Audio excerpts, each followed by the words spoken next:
Oke teman-teman, pada bab ini kita akan membahas tentang integrasi nasional. Nah, bagaimana urgensi integrasi nasional sebagai salah satu parameter persatuan dan kesatuan bangsa? Dalam mengarungi kehidupannya, sebuah negara bangsa atau sering disebut dengan nation states selalu dihadapkan pada upaya bagaimana menyatukan keanekaragaman orang-orang yang ada di dalamnya agar memiliki rasa persatuan, kehendak untuk bersatu, dan secara bersama bersedia membangun kesejahteraan untuk bangsa yang bersangkutan.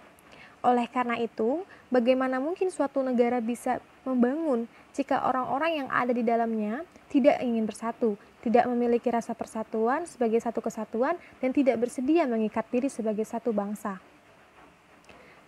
Suatu negara bangsa membutuhkan persatuan untuk bangsanya yang dinamakan integrasi nasional.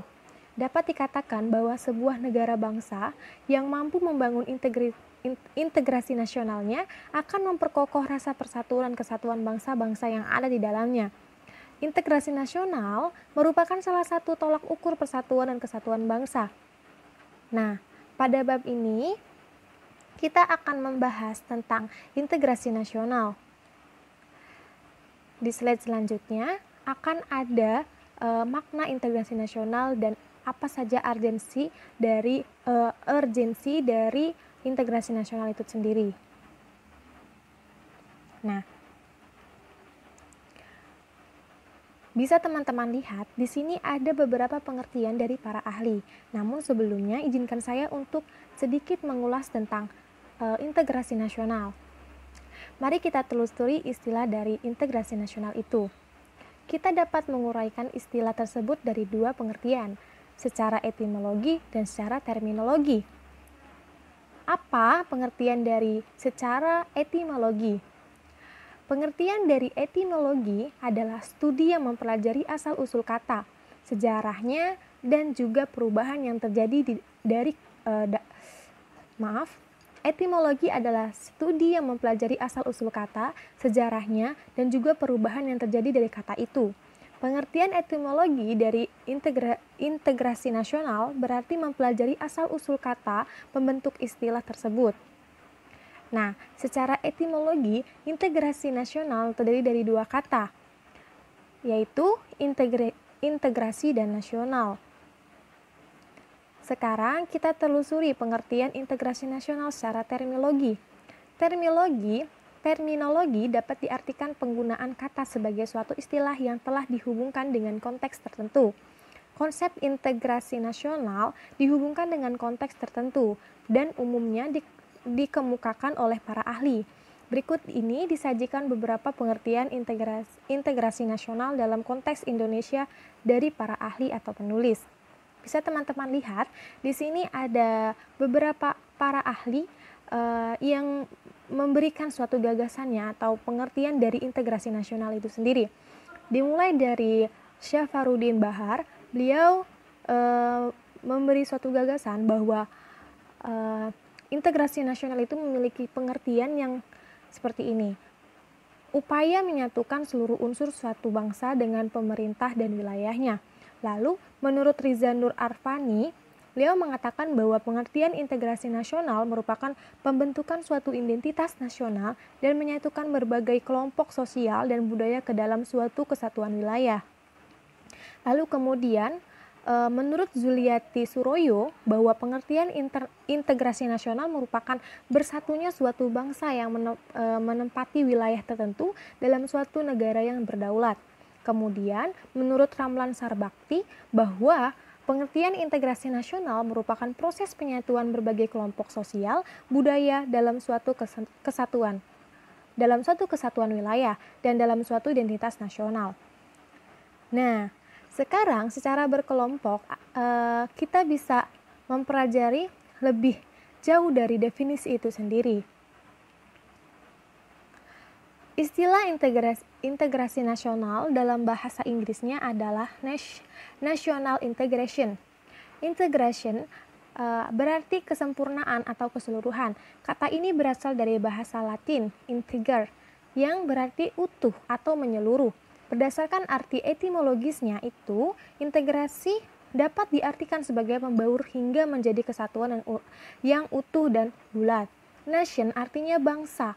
sebagai bentuk persekutuan dari orang-orang yang berbeda, latar belakangnya berbeda dalam suatu wilayah dan di bawah satu kekuasaan politik. Ada pengertian dari para ahli atau pakar asing mengenai istilah tersebut. Misalnya Kurana pada tahun 2010 mengatakan bahwa integrasi nasional adalah kesadaran identitas bersama di antara warga negara. Ini berarti bahwa meskipun kita memiliki kasta yang berbeda, agama dan daerah, dan berbicara bahasa yang berbeda, kita mengakui kenyataan bahwa kita semua adalah satu. Jenis integrasi ini sangat penting dalam membangun suatu bangsa yang kuat dan makmur. Nah,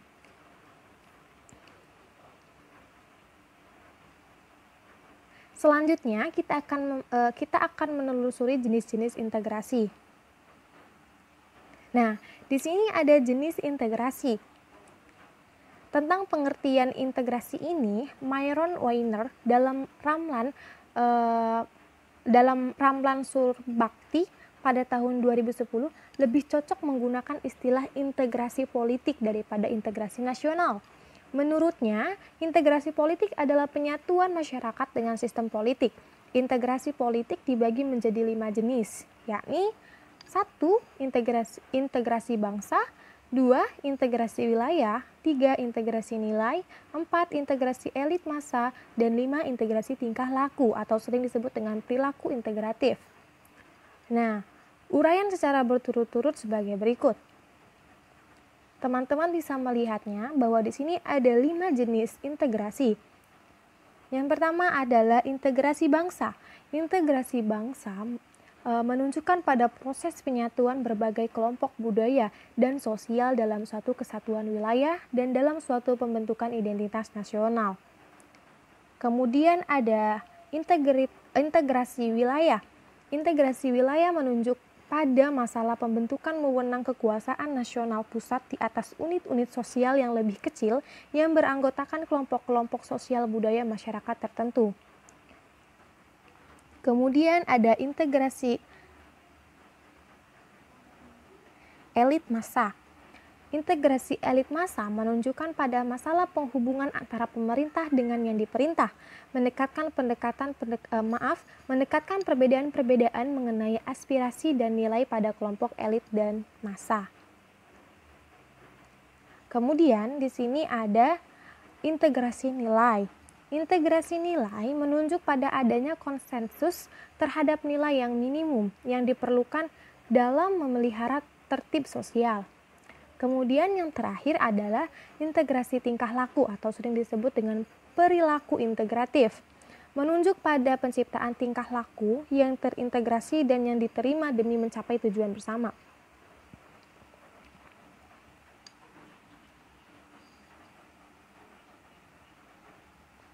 Dalam realita nasional integrasi nasional dapat dilihat dari 3 aspek, yakni aspek politik, ekonomi, dan sosial budaya. Nah, yang pertama adalah integrasi politik. Dalam tataran integrasi politik terdapat dimensi vertikal dan horizontal. Dimensi yang bersifat vertikal menyangkut hubungan elit dan massa, baik antara elit politik dengan massa pengikut atau antara penguasa dan rakyat, guna menjambati celah perbedaan antara rangka pengembangan proses politik yang partisipatif. Dimensi horizontal menyangkut hubungan yang berkaitan dengan masalah Dimensi horizontal menyangkut hubungan yang berkaitan dengan masalah teritorial antara daerah, antar suku, umat beragama, dan golongan masyarakat Indonesia. Bisa teman-teman lihat di sini ada bagan. Yang pertama di paling atas itu ada integrasi politik, di mana integrasi politik ini memiliki 2 cabang yang telah saya sampaikan sebelumnya, yaitu ada dimensi vertikal dan dimensi horizontal. Kemudian di sini ada integrasi ekonomi. Teman-teman bisa lihat bahwa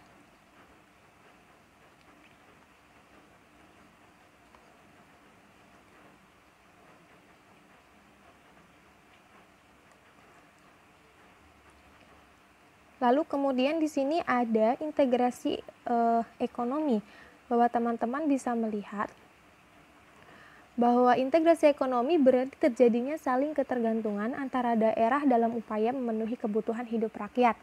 Adanya saling ketergantungan menjadikan wilayah dan orang-orang yang adanya saling ketergantungan menjadikan wilayah dan orang-orang dari berbagai latar akan mengadakan kerjasama yang saling menguntungkan dan sinergis. Di sisi lain, integrasi ekonomi adalah penghapusan atau pencabutan hambatan-hambatan antara daerah yang memungkinkan ketidaklancaran hubungan antara keduanya. Misalnya, peraturan, norma, dan prosedur dan pembuatan aturan bersama yang mampu menciptakan keterpaduan di bidang ekonomi. Teman-teman bisa melihat dengan sendiri di sini ada bagan, di mana bagan ini saling keterkaitan antara ekonomi A, B, dan C. Lalu kemudian yang terakhir adalah integrasi sosial budaya, di mana integrasi sosial budaya ini merupakan proses penyesuaian unsur-unsur yang berbeda dalam masyarakat sehingga menjadi suatu kesatuan. Nah, unsur-unsur yang berbeda tersebut unsur-unsur yang berbeda tersebut dapat meliputi ras, etnis, agama, bahasa, kebiasaan, sistem nilai, dan lain sebagainya. Integrasi sosial budaya juga berarti kesediaan bersatu bagi kelompok-kelompok sosial budaya di masyarakat, misalnya suku, agama, dan ras. Teman-teman bisa lihat juga di sini ada keterkaitan dari berbagai kelompok, dari suku, kelompok, ras, golongan, agama.